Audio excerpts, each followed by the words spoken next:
le jour où je m'intéresse à la question de la PME, je vous l'ai dit, 10 millions d'emplois, 99,84% des entreprises. Je me dis, mais la PME, c'est un géant économique. Oui, mais quand on regarde l'histoire de la Ve République, c'est un nain politique.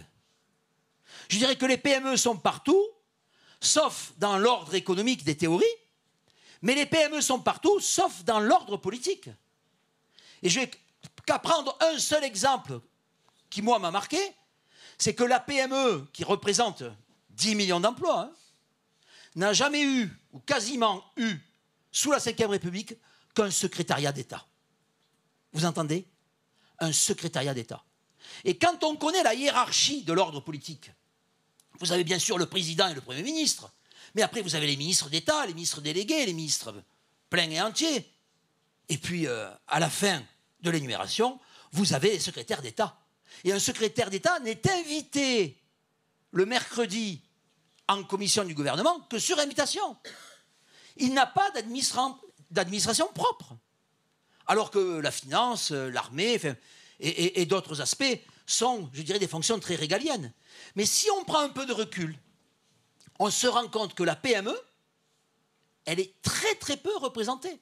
Est-ce que vous avez entendu, quand on entend par exemple un président de CCI, un président de CMA, de Chambre des métiers et d'artisanat, un président de Chambre d'agriculture, ou même un président d'un syndicat professionnel, très souvent, quand ils sont en discours public, selon les cas, hein, ils commencent leur discours par « Monsieur le préfet » ou « Madame la préfète ». Puis, mesdames et messieurs, le président du conseil régional, du département, messieurs les sénateurs, mesdames les députés, et à la fin, ils disent mesdames et messieurs les chefs d'entreprise. J'ai toujours été marqué par ça.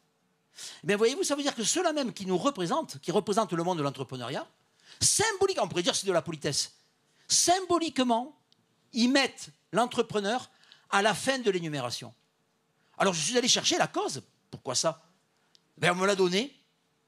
C'est, figurez-vous, un décret de préséance qui a été fixé en 1989 pour célébrer le bicentenaire de la Révolution française. Tout un programme. Et j'ai regardé ce décret qui nous explique, quand on est en fonction publique, dans quel ordre on doit citer les gens. Inutile de vous dire que le premier, c'est le président de la République. Le deuxième, c'est le président du Sénat. Le troisième, président de l'Assemblée nationale. Puis après, vous avez le Premier ministre, etc., etc. Bon, vous savez à quel moment apparaît le premier représentant du monde de la PME? À la 40e position. À la 40e position. Mais on voit bien que c'est l'État, toujours l'État, rien que l'État, et toujours et encore l'État. Or, les PME, excusez-moi de me répéter, c'est 10 millions d'emplois. 10 millions d'emplois. Donc le deuxième élément de mon propos, c'est de dire que les PME sont partout, sauf dans l'ordre politique.